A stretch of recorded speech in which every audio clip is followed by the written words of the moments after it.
BNP সরকারের ক্ষমতায় এসে জুলাই সনদ এবং গণভোট আটকে দিতে চায়। আপনি কি তাই মনে করেন কিনা? দেখেন, একটা জিনিস হলো কি, যখন আপনি আদালতে যাবেন, আদালত তো আপনার আইনে যা আছে তার বাইরে যেতে পারবে না। এখন সর্বোচ্চ আইন হলো সংবিধান। আপনি কি এই যাবৎকালে কখনোই সংবিধানকে স্থগিত করছেন অথবা সংবিধানকে বাতিল করছেন? করেন নেই তো। এবং অন্তর্বর্তীকালীন সরকার সারাক্ষণ বলে এসেছে যে তারা একটা সাংবিধানিক সরকার। তো সাংবিধানিক সরকার এই কথাটা বলার অর্থটা কি? বলার অর্থ হলো এই সংবিধান অনুযায়ী তাদের সরকারটা গঠিত হয়েছে এবং তাদের সরকারটা সংবিধান অনুযায়ী চলবে। কথা কিন্তু পরিষ্কার। তো আপনি সংবিধান অনুযায়ী চলেন নাই, এটা তো আপনার সমস্যা। এই সমস্যা অন্য সবাই ভুগবে কেন? আপনি যদি নিজে, তারা বলতেছে যে সময়ের প্রয়োজন। হ্যাঁ, সময়ের প্রয়োজন কিছু কিছু ক্ষেত্রে আছে। যেমন সময়ের প্রয়োজনে নির্বাচনটা হয়েছে, সময়ের প্রয়োজনে অন্তর্বর্তীকালীন সরকার হয়েছে, এগুলো সময়ের প্রয়োজন হয়েছে। কিন্তু গণভোটটা যে সময়ের প্রয়োজনে, এটা আপনি কীভাবে প্রমাণ করবেন? সংবিধানে অন্তর্বর্তীকালীন সরকার নাই, মানলাম। সংবিধানে তো নির্বাচন আছে, তো ওই সময় দেশেগুলো সরকার নাই। তাহলে নির্বাচনটা যখন হবে তখন একটা দেশে সরকার লাগবে না? ওটা সময়ের প্রয়োজন হয়েছে। কিন্তু গণভোট যেটা হয়েছে, এটা যে সময়ের প্রয়োজন আপনি প্রমাণ করেন, তবে আমার এটা প্রমাণ করে বুঝান। কারণ গণভোটের যে ফরম্যাট, গণভোটের নিয়মটা কি? গণভোট কি এভাবে হয় যে আগে আপনি গণভোট করে একটা সিদ্ধান্ত সংসদের উপরে চাপাই দেবেন? এটা হয় না। গণভোটের নিয়ম হলো যে আগে একটা সিদ্ধান্ত গৃহীত হয়, সেই সিদ্ধান্তটা ঠিক হলো কি হলো না এটা জানার জন্য তারা বৃহত্তর জনগোষ্ঠীর কাছে যায়। তো গণভোটটা পাইলেন কই? আর গণভোটটা যেটা করছেন সেটাও তো লজিক্যাল না। যে আপনি এতগুলি প্রশ্ন, এখানে 4টা প্রশ্ন করছেন, 4টার মধ্যে আবার প্রশ্ন আছে 10-12টা, এতগুলি প্রশ্ন আপনার হ্যাঁ অথবা না দিয়ে করতেছেন, এটা কোনো গণভোটের ফরম্যাট হতে পারে? ভাইরে, এটা হলো গিয়া আলিরিয়া সাহেবের একটা ওনার উর্বর মস্তিষ্ক থেকে বাইরেছে, এক আজব জিনিস। আর সেটাকে ইউনূস সাহেব লালন পালন করছে। এই তো হয়েছে, দেশটাকে তো সারখার করে দিয়ে গেছে এই লোকগুলো। বিদেশ থেকে কিছু লোক আসছে, আসেন এই দেশে আসছিল। আগে হয়তো কি আমার এখানে লুটপাট, আওয়ামী লীগ আমরা দেখছি এখানে লুটপাট করে বিদেশ চলে যেত। আর তত্ত্বাবধায়ক সরকার আমরা দেখলাম লুটপাট করার জন্য বিদেশ থেকে লোক আমদানি করছে। আমদানি করে এখানে আমাদের অর্থনৈতিকভাবে লুটপাট করছে, আমাদের মনস্তাত্ত্বিকভাবে, আমাদের নৈতিকভাবে আমাদের ক্ষতিগ্রস্ত করে দিয়ে আবার তার ওরাল দেয় বিদেশ গেছে। তো কী হয়েছে রে ভাই এগুলি? এদের এসব তো নাপতালে আমাদের সহ্য করতে হবে। কিন্তু অনেকে তো বলছিলেন অন্তর্বর্তী সরকার আরো 4 বছর 5 বছর থাকুক, অথবা থাকে নাই কেন? থাকার ইচ্ছা 16 না আমাদের 18 নেই আসিল, মাইনের ভয়ে পলাইছে। যার কটা দিন থাকলে পরে পাবলিক এমন খেপতো যাইতো কই? এই কারণে কি তিনি নিজেকে অতি গুরুত্বপূর্ণ দাবি করে 1 বছর এটা বুঝেন না? এটা তো আগেই তো ছিল ভাই, আগে তো একটা প্রজ্ঞাপন ছিল, জারি করাই ছিল যে 4 জন লোক ক্ষমতা হস্তান্তরের পর তার কার্যকাল মানে শেষ হওয়ার পরে 4 জন লোক 3 মাস তারা এসএসএফ পাইতো। সেই 4 জনকে রাষ্ট্রপতি, প্রধানমন্ত্রী। আর এটা আইনটা হয়েছিল 2006 সালে। 2006 সালে তো তত্ত্বাবধায়ক সরকার ছিল। তো তত্ত্বাবধায়ক সরকারের যিনি প্রধান উপদেষ্টা তিনি, এবং যেই দিন তত্ত্বাবধায়ক সরকার দায়িত্ব নেবে সেই দিন থেকে পরবর্তী 3 মাস বিরোধী দলীয় নেতা এই 4 জন লোককে ভিআইপি প্রোটোকল দেওয়া হবে 3 মাস। এটা নিয়ম ছিল আগে। তো সেই হিসেবে উনি বলতে পারতেন যে যেহেতু অন্তর্বর্তীকালীন সরকার বলতে কোনো টার্ম নাই, বলতে পারতেন যে অন্তর্বর্তীকালীন সরকারের উপদেষ্টাও পাবে 3 মাস। আগে তো 3 মাসই ছিল, উনি তা করে নাই।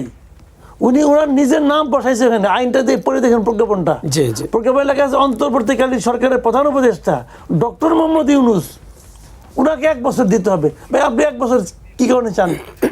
যদি আপনার 1 বছর হয় তাহলে এই যে প্রধানমন্ত্রী আছে আমাদের, উনি যখন 5 বছর পরে যখন নাকি তত্ত্বাবধায়ক সরকারের কাছে দায়িত্ব দিয়ে দিবে, তারপর উনি কিন্তু পাবে 3 মাস। জনগণ কর্তৃক নির্বাচিত প্রধানমন্ত্রী হবে 3 মাস। আর উনি হলেন গিয়া এক মানে কি বলবো লাটসা বাড়ছে, ওনাকে দিতে হবে 1 বছর। কি কারণে। মানে এটা কি আগে কখন হয়েছিল নিজে নিজেকে অতি গুরুত্বপূর্ণ ভিআইপি দাবি করা? খুঁজেন হয়েছে কিনা দেখেন, আমি তো ভাই জানি না। আচ্ছা, আমরা এটাও দেখেছি যে তিনি নিজস্ব যে প্রতিষ্ঠান ছিল সেই প্রতিষ্ঠানের সুদ মওকুফ করেছেন, দুর্নীতি মামলা প্রত্যাহার করেছেন। আমি বলবো মানে তিনি কি এগুলো করতে মূলত বিএনপি তো দায়িত্বে আসছে, যে আমি আশা করব যে বিএনপি সারা দেশে একটা সুশাসন কায়েম করবে। সেটা কি পারবেন? সুশাসন কেন পারবে না? মানে সেটা ভর্তি পাঠাচ্ছি পারার জন্য, পারবে না কেন? মানে সেটা একটা আমি চ্যালেঞ্জ। চাই সুশাসন কায়েমের জন্য প্রত্যেকটা লোকের কার্যকাণ্ড কর্মকাণ্ডকে এবং 18 মাসে যে যা করছে প্রত্যেকটা কর্মকাণ্ডকে একটা বিচার মানে যৌক্তিক আলোচনার মধ্যে আনা এবং দেখা যে কেউ কোনো অনিয়ম করছে কিনা, করলে তার বিচার করা। তা না হলে আইনের শাসন খালি পাবলিকের উপরে চালাইলে হবে না, ওই ওনাদের উপর ভিআইপি ভিভিআইপি আছে না, তাদের উপরে চালাইতে হবে। তা না হলে দেশে কোনোদিন মানুষের মধ্যে আস্থাটাই আসবে না। মানে আমি এটাই জিজ্ঞেস করছিলাম যে বিএনপি এই চ্যালেঞ্জ নিতে পারবেন কিনা, কারণ কিছুদিন আগে আমরা দেখেছি যে গুলশানে ডিসিকে এক রাতে প্রত্যাহার করা হয়েছে, সেখানে একটি গাড়ি ধরার অপরাধে, মানে এমনটা সংবাদ মাধ্যম গণমাধ্যমে আমি দেখেছি। সেক্ষেত্রে ভিভিআইপি অথবা হচ্ছে তাদের উপরে আইনের শাসন প্রয়োগ করাটা আসলে এটা আমি আশা করি যে এটা কে সেই লোকটা ফোনে কণ্ঠ শুনলাম, তো আমি আপনাকে দেখে নেব, ওই দেখে নেওয়ার লোকটাকে তাকে একটু দেখতে চাই এবং আশা করি বিএনপিও দেখবে ওই দেখে নেওয়া লোকটাকে, মহামানবটাকে। যেখানে আমার তারেক রহমান কোনো রকম এক্সট্রা নেয় না, সে নিজের অফিসিয়াল গাড়ি নেয় না, আর ওখানে একজন লোক দেখে নেয়, তার গাড়িতে কোনো কাগজপত্র থাকবে না, ফোনের অপর প্রান্ত থেকে তোমার নাম বলো, তুমি কোন ব্যাচের, এই মহামানবটাকে এটা আমরা একটু দেখতে চাই। মানে এই যে এই দেখে নেওয়ার মানুষ এখন আসলে অভাব আছে কিনা একটু জানতে চাই, কারণ এখন তো বিএনপি সরকার আপনার ক্ষমতা নিয়েছেন, ক্ষমতায় এসেছেন, তো সেক্ষেত্রে দেখে নেওয়ার মানুষ আসলে বেড়ে গেল কিনা? বেড়ে গেল কিনা যাই না, একটা যে পয়দা হয়েছিল দেখলাম, এখন ওই পয়দা হওয়া যে যিনি ওই দেখে নেওয়া লোকটা, ওনাকে বললাম তো ওনাকে আমি একটু দেখতে চাই, আমরা একটু দেখতে চাই। আমি এই গভর্নমেন্টের কাছে অনুরোধ করবো ওই দেখে নেওয়া লোকটাকে একটু দেখান আমাদেরকে, আমি দেখি, ওনাকে দেখি আমরা আমাদের জীবন ধন্য হোক। ফোনের অপর প্রান্ত থেকে বলে তোমাকে দেখে নেব, এবং সে দেখে নিতে পারছে, কিন্তু সেটাই আমি কাছ থেকে ওটা একটু দেখতে চাই, উনি কে, অথবা এখন যিনি ভারপ্রাপ্ত কমিশনার আছেন উনি কি কারণে এটা করলেন, কার ফোনে উনি এত কাতর হয়ে গেলেন, সেটাও একটু আমরা দেখতে চাই। ওই দেখে নেওয়া লোকটাকে একটু দেখান আমাদেরকে, আমি দেখি, ওনাকে দেখি আমরা আমাদের জীবন ধন্য হোক। ফোনের অপর প্রান্ত থেকে বলে তোমাকে দেখে নেব, এবং সে দেখে নিতে পারছে, কিন্তু সেটাই আমি জনাব মাসুদ কামাল আরেকটা বিষয় আপনার কাছে একটু নজর আনতে চাই, যে আমি আসবো, আমি আপনার কাছে আসবো, আপনার কাছ থেকে একটু জানতে চাই, বুঝতে চাই যে পুলিশ হত্যার বিচারের কথা বললেও তো দেখে নেওয়ার একটা কথা বলা হচ্ছে। মানে শুনেন, যে কোনো হত্যাই হত্যা। এখন হত্যার ক্ষেত্রে কিছু ক্ষেত্রে অনেকে আছে আত্মরক্ষার জন্য কিছু একটা করে, আমাকে আপনি মারতে আসলেন, আমি আত্মরক্ষা করতে গেলাম, তখন হয়তো আপনি মারা পড়লেন, এরকম হতে পারে। কিন্তু আদৌ ওই কথাটা ঠিক কিনা, আসলে কি আমার আত্মরক্ষা করার স্বার্থে আমার যারা আপনি মারা গেলেন কিনা, সেটা কি হলো, এটা আমি কীভাবে বুঝবো? আমি দাবি করলেই হবে? আমি দাবি করলে তো হবে না, সেটাকে তদন্ত করতে হবে, বিচার করতে হবে। কাজেই সমস্ত হত্যারই বিচার হওয়া উচিত, সমস্ত হত্যার বিচার হয়। ডাকাতকে মারলে ডাকাত হত্যার বিচার হওয়া উচিত। বিচার হওয়া মানে এইটা না তাকে ফাঁসি দিয়ে দিবেন। বিচারটা আপনি বলবেন, যদি ওই আন্দোলনের জন্য, গণ অভ্যুত্থানের জন্য, হাসিনার পতনের জন্য যদি কোনো পুলিশকে হত্যা করাটা প্রয়োজনীয় হয়ে থাকে, তাহলে আদালত বলবে যে ওই হত্যাটা আমার এই জন্য প্রয়োজন ছিল, শেষ হয়ে গেল, আমার তো কোনো আপত্তি নাই। কিন্তু বিচার হইতে হবে, কিন্তু আপনি বিচার করতে দিবেন না কেন? আমার কথা হলো এই জায়গাটার ভাই, একটা অন্তঃসত্ত্বা পুলিশকে মারছেন আপনি, ওই অন্তঃসত্ত্বা পুলিশ মহিলাকে না মারলে হাসিনার পতন হইতো না। আমি এটা বিচার করতে চাই। যদি বিচারে প্রমাণ হয় হ্যাঁ এই অন্তঃসত্ত্বাকে তার ভ্রূণ সহ তাকেও মারতে হবে, কারণ ভ্রূণটাও খারাপ ছিল, তাকে না মারলে পরে হাসিনার পতন হইতো না, আন্দোলন সফল হইতো না। যদি এটা প্রমাণ হয় ওকে ফাইন, আমরা এই বিচার আমরা চাইবো না। ওর অন্য আত্মীয় স্বজনকে বলবো তোমার এই লোকটা মৃত্যু প্রয়োজন ছিল দেশের জন্য, ওকে ফাইন। কিন্তু আপনি বিচারই করতে দিবেন না, তা তো ভাই হয় না। মানে বিচার করতে না দেওয়ার কারণে কি দায় মুক্তি? শুনেন আমি বলি, একটা কথা বলি আপনাকে, শেষ করি এখানে। যদি আপনি সব আগেই ঠিক করেন বিচার করার দরকার নাই, যদি আপনি ঠিক করেন, তাহলে হাসিনার বিচার করতেছেন কেন? হাসিনার বিচার করেন কেন? এই সমস্ত কিছু তো শেখ হাসিনা ভাই ঘটাইছে, তো বলে দিলে পারেন শেখ হাসিনাকে দেখা মাত্র গুলি করে মারা হবে। যদি আপনি হাসিনার বিচার করেন যে তাহলে সব জানি এই ভদ্রমহিলাই সব করছে, তারপরে তো তাকে বিচারের কাঠ করে আমরা দাঁড় করাচ্ছি কেন? যে আমরা জানতে চাচ্ছি ঘটনাটা কীভাবে ঘটছে। যদি এটা যদি হাসিনার জন্য সত্য হয়, তো পুলিশের জন্য হবে না কেন? আপনারা বুঝান। জি, ধন্যবাদ আপনাকে। জনাব নীলুফার চৌধুরী মনি, এবার একটু ফিরতে চাই আপনার কাছে। জামায়াত ইসলামের পক্ষ থেকে বলা হয়েছে যে জুলাই সনদের এই যে বিষয়টি আটকে দেওয়ার, এটা আদালতের কাঁধে রেখে উদ্দেশ্য হাসিলের চেষ্টা করা হচ্ছে এবং বিএনপি সেটা করছে। একটু জানতে চাই আসলে বিএনপির কী উদ্দেশ্য থাকতে পারে? ধন্যবাদ আপনাকে, যারা শুনছেন আমার সহ আলোচককে শুভেচ্ছা। দেখেন, বিএনপি এই কথাগুলো যখন সংস্কার চলে, মাসুদ কামাল সাহেব অনেকগুলো কথা বলেছেন। সেই কথার যদি ধারাবাহিকতায় বলি, যখন চলে সংস্কার, এই যাদের মাথা থেকে এত দামি দামি কাহিনীগুলো বের হয়েছে, তখনই কিন্তু বিএনপি বলেছে যে এটার দরকার নাই, এটা দিয়ে কিছুই হবে না। এই গণভোট হলেও যা, না হলেও তাই। যে গণভোটটাকে আপনার সংসদের জন্য অপেক্ষা করতে হবে, সংসদের হা জয়যুক্ত হয়েছে অথবা না জয়যুক্ত হয়েছে জন্য ফাইনালি অপেক্ষা করতে হবে, সেই রায়ের কি কোনো দরকার আছে? এটা সময় নষ্ট করেছে, এটা অর্থ নষ্ট করেছে, এটা রাষ্ট্রের বিভিন্ন সমস্যাগুলো সৃষ্টি করেছে। এই সমস্যার সৃষ্টির কথা বিএনপি প্রথম থেকেই বলেছিল। আপনি খেয়াল করেন, প্রথমেই গণভোটের বিপক্ষে বিএনপি ছিল। তারপরে যখন বাধ্য করা হলো, বিএনপির কাছে সামনে একটা নির্বাচনটাকেই প্রথম এবং প্রধান গুরুত্ব দিয়েছিল, কারণ নির্বাচন ছাড়া এই দেশটা ডেস্ট্রয় যে হচ্ছিল, এটা এই সাংবাদিক মাসুদ কামালদের কথা থেকেই বের হয় যে কতটা খারাপের দিকে গিয়েছিল।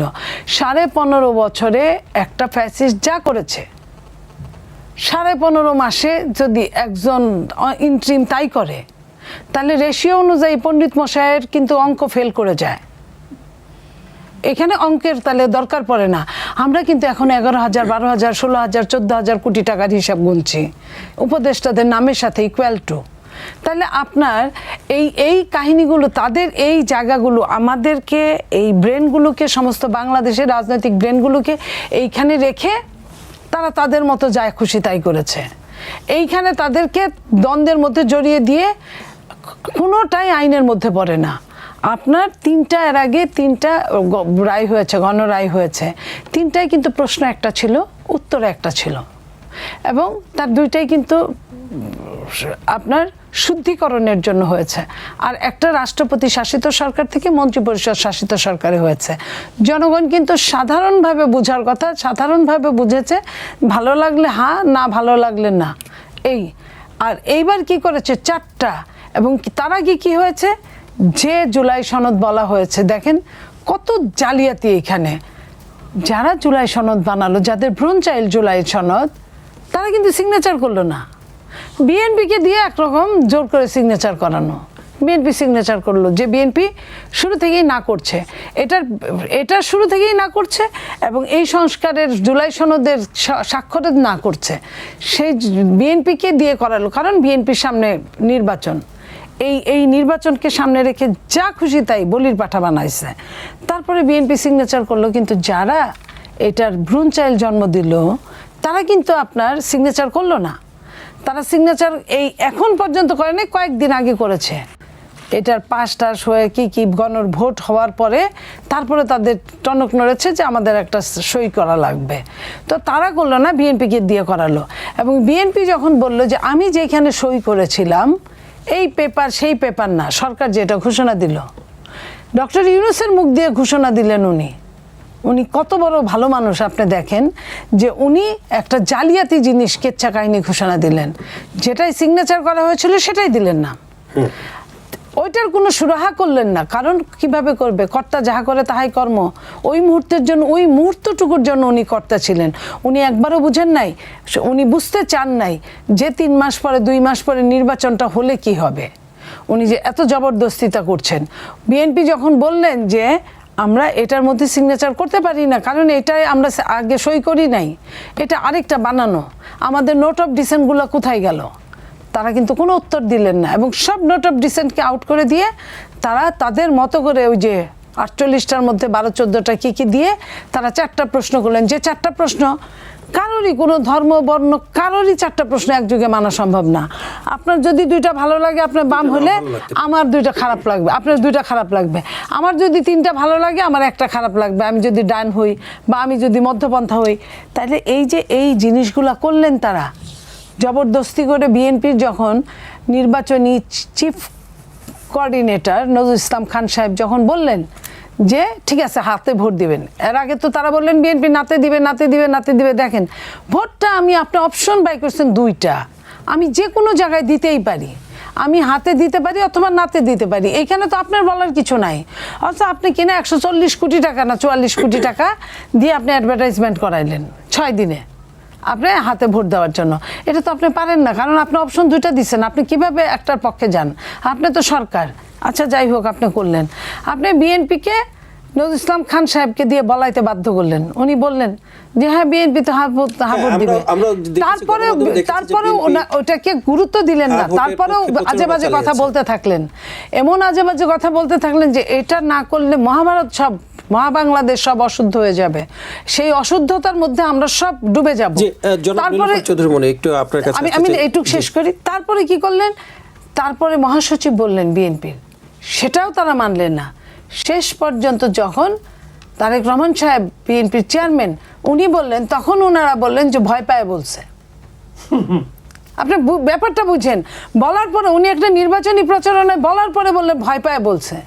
তা আপনারা তো কম করেন নাই এক একজনে। এখন যে কথাটা, যেটাই সত্যি কথা, যে সংবিধানের বাইরে, সংবিধান চেঞ্জ হয় নাই, আগের সংবিধানই বহাল আছে, সে আগের সংবিধানের বাইরে কারো কিছু করার বিএনপি আজীবনের জন্য তো ক্ষমতায় না, কখন থাকবে না তার নিশ্চয়তা নাই। তাহলে বিএনপির কোন সাহস আছে যে সংবিধানের বাইরে কাজ করবে? এই কথাটাই বিএনপি এতদিন যাবৎ বলছিল, এর আগে থেকে বলছিল। যখন সংস্কারপন্থীরা বিদেশ থেকে ইম্পোর্ট করা মালরা যখন করা শুরু করলো তখন বিএনপি বললো যে এটা তো হয় না এইভাবে। কিন্তু এই কথাটা সালাউদ্দিন সাহেবের কথা কেউ কানে তুললেন না। এখন আপনার মনে করেন বিএনপি তো সংবিধানের ভেতরে যেটুক তাই বলবে। ওই আপনার গণভোট, ওটা গণভোটই হয় নাই, কারণ এই গণভোট এখন সংবিধানে নাই। গণভোটকে আনতে গেলে সংবিধানের বাইরে আরেকটা গণভোট করতে হবে যে এই গণভোটটা আনা যাবে কি যাবে না।